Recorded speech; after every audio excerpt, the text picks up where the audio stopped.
नमस्कार दोस्तों, आपके अपने चैनल KFT कुछ भी पूछिए में आप लोगों का स्वागत है।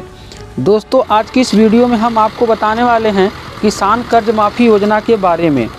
किसान काफ़ी लंबे समय से परेशान हैं किसान कर्ज माफ़ी योजना को लेकर कि उनका कर्ज माफ़ किया जाएगा या नहीं। इस किसान कर्ज माफ़ी को अनेक प्रकार की राजनीतिक पार्टियां मुद्दा बनाकर इस पर क्या विचार कर रही हैं, आपको इस वीडियो में पूरा पता चल जाएगा। और दोस्तों, इस चैनल पे लगातार सरकारी योजनाएं और अपडेट न्यूज की जानकारी अपलोड होती रहती हैं। यदि आप भी चाहते हैं इनकी जानकारी लेना तो हमारे चैनल को सब्सक्राइब करके बेल आइकन की घंटी को दबा दीजिए। दोस्तों, आप देख सकते हैं कि आज तक न्यूज के ऑफिशियल वेबसाइट पर यह जानकारी पोस्ट की गई है कि कांग्रेस विधायकों का सदन में अनिश्चितकालीन धरना, रात सदन में ही गुजारी।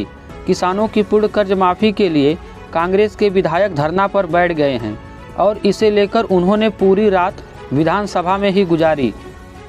राजस्थान की विधानसभा में दिन में तो काम होता है, पर यह रात में भी नज़ारा देखने वाला है। आजकल यहाँ कांग्रेस के विधायक धरना पर बैठे हुए हैं और अपनी मांग पूरी करवाने के लिए वो विधानसभा के अंदर ही रात गुजार रहे हैं। जी हाँ, यह मामला किसानों के पूर्ण कर्ज माफ़ी का है। कांग्रेस की मांग है कि राजस्थान के किसानों का कर्ज पूरी तरह से माफ़ कर दिया जाए। इसे लेकर कांग्रेस के विधायकों ने रात सदन में ही गुजारी। कांग्रेस विधानसभा में किसानों की पूर्ण कर्ज माफ़ी की मांग पर हंगामा कर रही थी।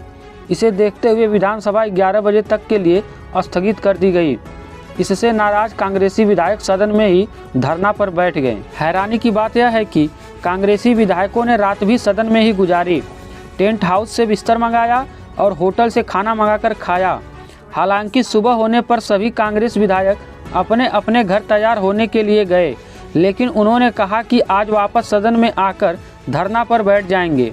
नेता प्रतिपक्ष रामेश्वर ने कहा कि जब तक किसानों की पूर्ण कर्ज माफ़ी की घोषणा नहीं हो जाती वो सदन में धरना खत्म नहीं करेंगे। कांग्रेस विधायकों को मनाने के लिए विधानसभा अध्यक्ष और उपाध्यक्ष भी आगे आए। विधायकों ने उनकी भी नहीं सुनी और अपना धरना जारी रखा। गौरतलब है कि राजस्थान विधानसभा कल तक ही है। ऐसे में पूर्ण कर्ज माफ़ी की मांग पूरी होने की बात पर कुछ भी कहना मुश्किल है। इससे पहले भी कांग्रेस की गहलोत सरकार में बीजेपी 2 बार सदन में ही रात गुजार चुकी है।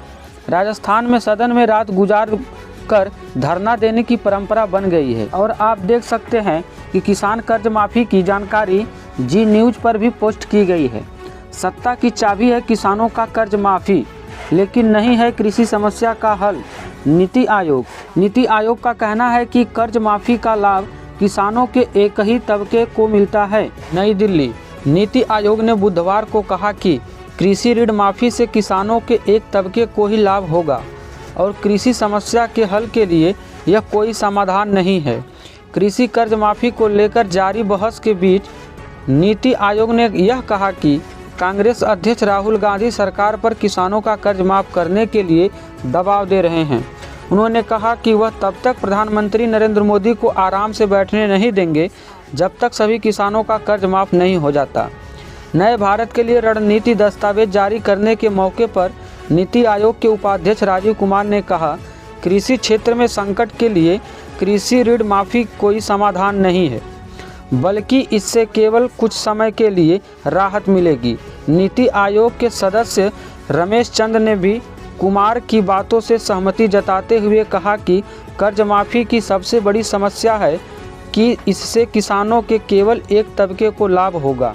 मध्य प्रदेश के पूर्व वित्त मंत्री बोले, राहुल के डर से किसानों का कर्ज माफ़ कर रहे हैं कांग्रेस के मुख्यमंत्री। उन्होंने कहा, जो गरीब राज्य हैं वहां केवल 10 से 15% किसान कर्ज माफ़ी से लाभान्वित होते हैं, क्योंकि ऐसे राज्यों में बैंकों या वित्तीय संस्थानों से कर्ज लेने वाले किसानों की संख्या बहुत कम है।